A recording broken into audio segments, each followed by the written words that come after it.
Okay, guys. Hey, guys, welcome. Lori Hart here, holistic wellness coach. And I'm here to teach you today about keto friendly and low carb flours. What I love most about this lifestyle is we can still use and make pretty much everything that we did before out of so many different things. Next week, we're going to be talking about cheeses, and I'm just really excited about that because there's so much that you can make with cheese. It's not even funny. But today we're going to focus on keto, low carb flours, how they work, what they are. You might have heard of them, you might not have. One of the very most common keto friendly flours is almond flour, right? I like the brand Bob's Red Mill. I find this a lot. I use it all the time, but this is Bob's Red Mill. So almond flour. And I like to buy this super fine, and I'll explain why, okay? The other flour that I absolutely use, but not all the time, is coconut flour. Coconut flour. It's delicious. It smells exactly like coconut, and it's easy as well to use. Very different than almond flour, and I'm going to get into all of that. And then the last flour that we're going to talk about today is something called lupin flour. Now, you might think that this is a new on the road flour, or you've never heard of this flour before, but lupin flour has been around for many years. They use it in Africa, they use it in the Mediterranean, they use it over like in Europe. So they've been using this for a long time. Best part about this is there's no like a starch in there. So you can actually make things like pasta and all kinds of things with lupin flour. I'm going to go through with what they all are, how to use them, and what they're like. So first thing we're going to start with is the comparison, because most of you probably know a lot about almond flour and coconut flour. So I'm going to give you cup for cup. I wrote this all down for you guys today. The comparison of the difference, okay? So coconut flour is super crumbly, super dry. It doesn't, it's more absorbent than almond flour, okay? So almond flour, it's a little bit dry, but it tastes really good at the same time, and you can eat a little bit moister. You can eat a whole bunch of it. That's the problem with almond flour. So things like fat bombs and keto treats and crusts and things like that, we have to watch how much almond flour we're actually consuming. Don't forget, once you know your macros, which you should know now, you're going to know how many calories and how many carbs and how much fat and all the things that you should be having per day, okay? So let's talk about a cup of coconut flour. I want you to get a pen and a paper, and a cup of almond flour. And I want you to write this down because I think that this is really important for you to understand. 1 cup of coconut flour is about 551 calories. That's 1 whole cup. Now, you wouldn't typically use a whole cup, okay? 1 whole cup of almond flour is going to be about 648 calories, which is a little bit more, but that's because it has some fat in it. Okay, so it has some fat in it. So it's just going to have a little bit more calories, but if you're doing a keto diet, the fat piece is okay, right? All right, so let's talk about fat. In 1 cup of coconut flour, you're going to have 21 grams of fat. 21 grams of fat. In 1 cup of almond flour, you're going to have 56 grams of fat. Now, I already told you this. Almonds are a nut. They naturally have fat. So if we're dealing in 1 cup, is going to give you 56 grams of fat. Divide that by fours, right? Because typically you're using a couple tablespoons. Usually that has about 6 grams or so, because we're making things like chaffles, or we're making mug cakes and things like that with the almond flour, right? So carb wise, I want to talk to you about this because this is crazy. If you think about this, coconut flour has 65 grams of carbs in 1 cup. 65 grams. So almonds, 24 grams. Much lower in carbs. Much lower in carbs. And here's the thing. When you net it all out and take out the fiber and whatnot, you are down to, for coconut flour, net carbs are 54, and for almond flour, 10 grams. 10 grams of net carbs in 1 cup of almond flour. So I would say that that's a much bigger bang for your buck. However, think about this. You're going to probably use more almond flour than you would coconut flour. Coconut flour, you need very little. Almond flour, you tend to need a lot more.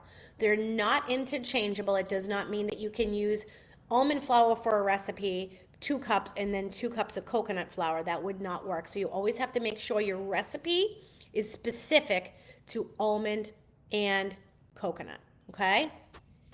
So you always want to be sure that it's specific to almond and coconut.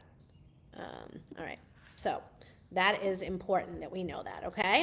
All right, next. Oh, hello, I can see them now. Okay, so awesome. So that's really important stuff to know, okay? So the other thing that I want to talk about is 19 grams of sugar, natural sugar in coconut flour, and 5 grams in almond, okay? Protein wise, there's a little bit more, 13 grams of protein in the coconut flour, 24 in the almond flour because of the fat, right? We have more fat in our nuts than we do actual protein. A lot of times people think protein or nuts are a protein, but in my house they're a fat. Peanut butter is fattening, right? There's lots of fat in peanut butter. It's delicious, but there's a lot of fat in it. So depending on if you're low carb or you're keto, if you want that higher higher fat, go right ahead. Just make sure you're keeping those carb grams super duper low, okay? Now, here's the other thing. Almond flour has vitamin E, magnesium, calcium, so it's giving you those minerals that our body needs, like for hydration, right? Because it's calcium, magnesium, potassium, sea salt, or salt, right? Sodium. So almond flour has calcium and magnesium in it, which is great. It also has copper and manganese in that, okay?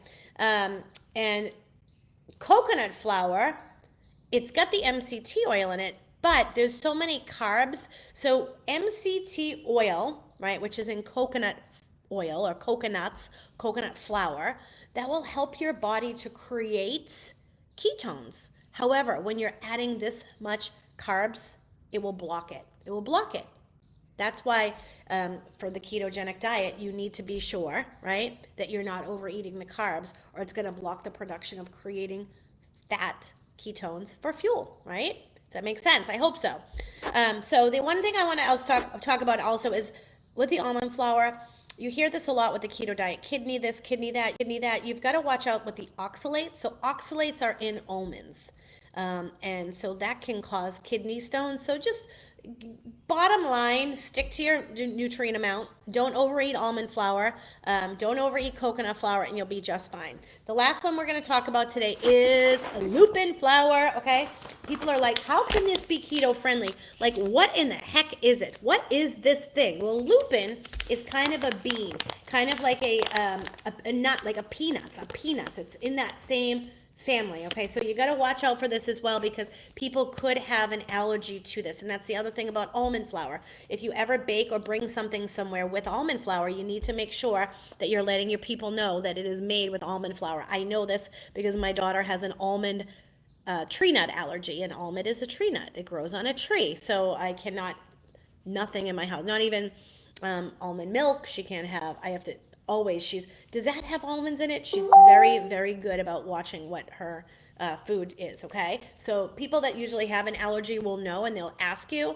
But if you're going to a regular family barbecue and you're bringing cookies made with almond flour, right, and they don't know, and they go to pick one up, man, there's going to be some trouble. So I always recommend telling people that you know that you're using almond flour, coconut flour, some alternative flour than white flour, right? The other thing that I always make sure that I do is when I use almond flour, I am double and triple sifting. Double, triple sifting. Why?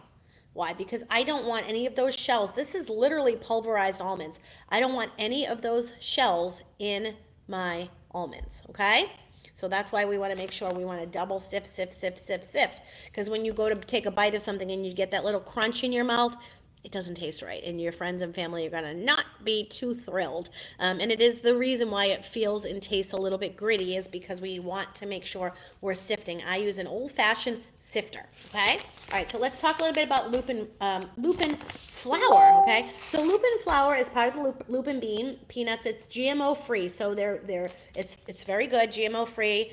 It's a little bit neutral, a little bit bitter in taste. You'll have to taste it for yourself. It's one of those hit or miss things. You're either going to love it or you're not going to love it, okay? I got this one online. This is Modern Mountain Flour Company, lupin flour, gluten-free. It's all natural, 10 grams of protein. All right, 10 grams of fiber. So let's talk a little bit about this. We are going to talk about the texture is really great. And again, like I told you, it's been used all over the world. They've had it for a long time. I think the U.S. is slow to grab it because it's non-GMO. You know how that works here. So there's tons of antioxidants in this flour. It's very low on the glycemic index, and that's what we want. We want to be using things that are very low on the glycemic index, okay? All right. 1/4 cup, we're going to use 1/4 cup. That's 12 grams of carbs in 1/4 cup. But guess what, you guys? Guess what? There's 11 grams or 10 grams, or typically around 11 grams of carbs in the whole thing. Take 10 away, 10 of the fiber, you've got one net carb. One net carb. So it's very, very, very low on carbs. And it's void of the starch. So that means you can make cookies and pasta and cakes and all of those things with this type of flour. So this is really good. I'm going to read this to you because I want you to know what else it's good for, okay? Some of our favorite recipes are pancakes, waffles, funnel cakes, breads, biscuits, noodles, pizza crust, okay? So give it a try. See if you like it. It's time to get looped into lupin. As flour made from this means bean. It's made from this bean. Mean bean might just be what you have been missing in your keto kitchen. Milled from premium sweet white lupin beans, our lupin flour has just 1 gram of net carbs per serving, making it a staple in any keto low-carb baker's pantry. But it doesn't stop there. Our lupin flour is high in protein and fiber content, make it power-packed unlike other flours. Toss it in breads, baked goods, and more to enhance nutritional value. To top it all off, it's naturally gluten-free, non-GMO, and low on the glycemic index, all the things I told you. And let's see, lupin is a legume related to peanuts and soya. Do not eat this if you have allergies to nuts or legumes. So if you have allergies to that, do not eat it.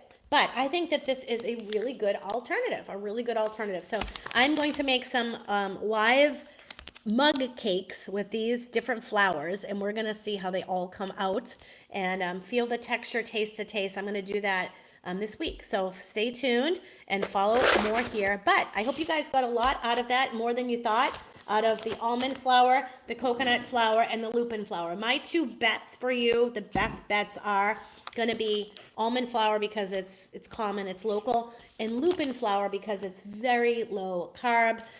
It's just going to be that if you like the taste or not. So I hope you guys are having a great day. We'll talk soon. Thank you so much for joining in this module number 3. I hope you're learning the basics of getting started on the keto low carb lifestyle. Lori Hart here, signing off, holistic health and wellness coach, specializing in the keto low carb space. Have a great night, everybody. We will talk again soon.